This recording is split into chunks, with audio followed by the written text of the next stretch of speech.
అయ్యా ట్రంప్ గారు, శాంతం శాంతం, జర నిమ్మలవాడు సారు. నువ్వు చేయబట్టికే దునియా మొత్తానికి పెద్ద పరేషాన్ మోపైంది.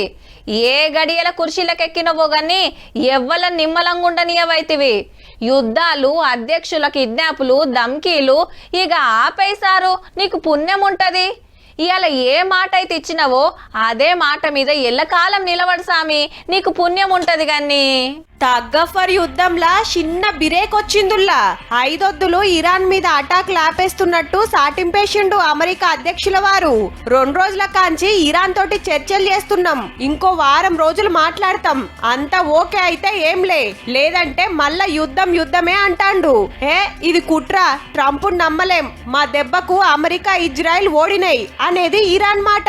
అణుబాంబుల అనుమానంతో పుట్టిన యుద్ధం ఆయిల్ మీదికి మర్రి దునియాను పరిశాన్ల పడేసి సంబంధం లేని గల్ఫ్ దేశాలకి అంటితే అదో ఆగం.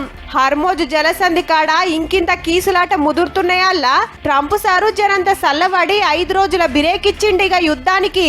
ఇక మన ముచ్చటకొస్తే 20 దినాలకు యుద్ధం మీద పార్లమెంట్ లో మాట్లాడిండు ప్రధానమంత్రి మోడీ సారు. ఆడేమైతుందో ఎప్పటిదప్పుడు తెలుసుకుంటున్నాం. మనకు రావాల్సిన గ్యాసు, ఆయిల్ కు కొంత తిప్పలైతుంది గాని 3,75,000 మంది భారతీయులను ఇంటికి తీసుకొచ్చినాం. ఆడున్నోళ్ళకేం కాకుండా అక్కడి సర్కార్లతోటి మాట్లాడుతున్నాం అన్నాడు. पश्चिम एशिया के ज्यादातर देशों के राष्ट्राध्यक्षों के साथ 2 राउंड फोन पर बात की है। सभी ने भारतीयों की सुरक्षा का पूरा आश्वासन दिया है। ఇప్పుడు గ్యాస్ తిప్పలు రాకుండా చూసుడే మనకు ముఖ్యమైన పని.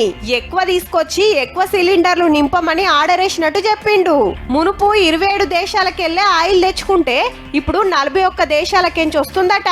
యుద్ధం చెప్పున ఒడిసిపోయి మళ్ళా ఎప్పటి లెక్క కావాలని కోరుకున్నాడు. అదేందో గాని మోడీ సారు ఇజ్రాయెల్ కు పోయి వచ్చిన 2 రోజులకే గా యుద్ధం పుట్టింది. ఇవాళ మాట్లాడంగానే బిరేకు పడ్డదబ్బా.